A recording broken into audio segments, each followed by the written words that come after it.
محض اللہ کو ایک ماننے سے کوئی شخص مسلمان نہیں ہو سکتا۔ بھائی یہودی بھی خدا کو ایک مانتے، ان کا کوشر بھی آپ کھاتے ہیں، آج بھی وہ ذبیحہ کرتے ہیں اللہ کے نام پر۔ یہودی بھی خدا کو ایک مانتے ہیں مگر مسلمان نہیں۔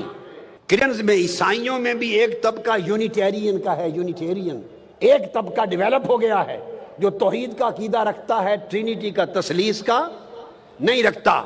تو اللہ کو ایک ماننے کا عقیدہ رکھ کر بھی یہودی ہوں یا عیسائی مسلمان نہیں ہو سکتے۔ مسلمان ہونے کی شرط ہے کہ خدا کو بھی مانے تو واسطہ مصطفیٰ سے مانے۔ توحید کا عقیدہ تب بنتا ہے کہ خدا کو بھی ایک مانے تو واسطہ مصطفیٰ سے مانے۔ جس شخص نے اللہ کو مانا مگر اپنی عقل سے مانا، واسطہ مصطفیٰ سے نہیں مانا، وہ کافر رہا۔